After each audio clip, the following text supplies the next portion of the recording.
एक बार की बात है। सुषमा अपने पूरे परिवार के साथ खुशी खुशी मोहन नगर में रहती थी। उसकी दो बहुएं थी, पल्लवी और शिवानी। एक दिन दोनों बहुएं रसोई में काम कर रही होती है कि तभी उनकी सास सुषमा उन्हें बुलाती है। अरे बहू, जरा इधर तो आना। शिवानी, जरा जाकर देखना सासू माँ क्या कह रही हैं। दीदी आप ही देख लो ना जाकर, आपको भी तो सुनाई दे रहा है। अरे मैं आटा गूंद रही हूँ ना, तुम चली जाओ। हाँ तो मैं भी तो सब्जी काट रही हूँ ना दीदी। अरे बहू, जल्दी आओ। ओह, ये तो जाएगी नहीं। मैं ही जाकर देखती हूँ कि क्या करना है। पल्लवी सुषमा के कमरे में जाती है। जी मम्मी जी, क्या हुआ? शाम को घर पर कुछ मेहमान आने वाले हैं, तो तुम अच्छा सा खाना बना लेना बहू। ठीक है मम्मी जी, आप बता दीजिए क्या क्या बनाना है और कितने लोग आ रहे हैं। सुनील की मौसी जी और उनका पूरा परिवार आ रहा है। कुल मिलाकर 3 लोग और हमें मिलाकर हुए 9 लोग। तो अभी से ही तैयारी करना शुरू कर दो। और हाँ, घर की सफाई भी कर देना, हाँ, अच्छे से। जी मम्मी जी, सब काम हो जाएगा, आप चिंता मत कीजिए। पल्लवी शिवानी को घर में मेहमान आने वाले हैं इसके बारे में बताती है। क्या 9 लोगों का खाना बनाना होगा, घर की सफाई करनी है? बाप रे, सासू माँ ने तो हमें घर की नौकरानी ही समझ कर रखा है। ऐसा नहीं बोलते शिवानी, हम इस घर की बहू हैं और घर के काम करना हमारा फर्ज है। दीदी तो है ही सासू माँ की चमची, जब देखो सासू माँ सासू माँ। मैं तो इतना सारा काम नहीं करने वाली। शिवानी कपड़े लेकर गमला साफ कर रही होती है और चक्कर आने का नाटक करने लगती है। मेरा सर चकरा रहा है। तभी वहां पल्लवी और सासू माँ जाते हैं।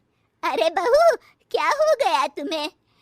मम्मी जी, बहुत तेज सर में दर्द हो रहा है।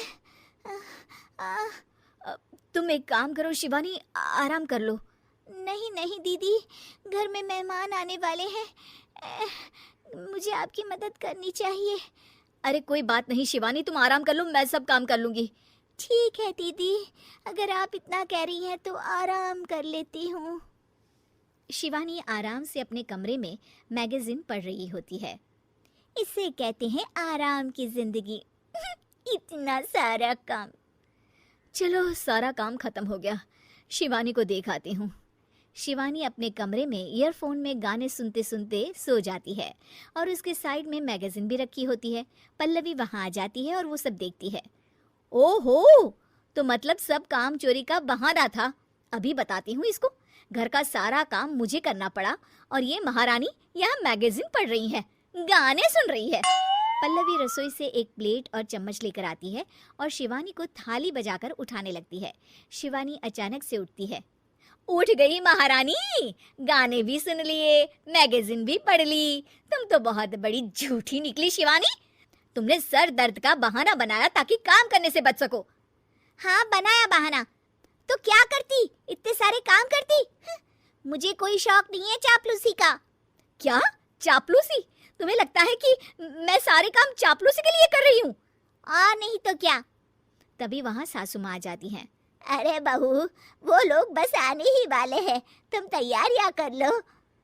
जी सासू माँ, तुझे तो मैं बाद में देखती हूँ। सब खाना खाने बैठते हैं और खाना शुरू करते हैं। तभी सुनील की मौसी बोलती है। वाह भाई वाह, खाना तो बहुत ही अच्छा बना है सुषमा जी, एक एक चीज में क्या स्वाद है। ये सुनकर शिवानी मुंह बना लेती है। उसे अपनी जेठानी की इतनी तारीफ रास नहीं आती। आपकी बहुएं तो बहुत ही अच्छा खाना बनाती हैं। हाँ, बनाती तो दोनों ही अच्छा है, पर आज ना ये सारा खाना बड़ी बहू ने बनाया है। छोटी बहू की तबीयत ठीक नहीं थी, सो इसलिए। मानना पड़ेगा सुषमा जी, आपकी बड़ी बहू तो बहुत ही गुणवान है। पल्लवी की तारीफ सुनकर शिवानी को जलन होती है। पल्लवी ये सुनकर खुश हो जाती है और शिवानी की तरफ देखकर उसे चिढ़ाती है। कुछ देर बाद मेहमानों के जाने का वक्त हो जाता है। मौसी जी सबके लिए उपहार लाई होती है। वो सबको शगुन के पैसे देती हैं और अंत में पल्लवी के पास आती है।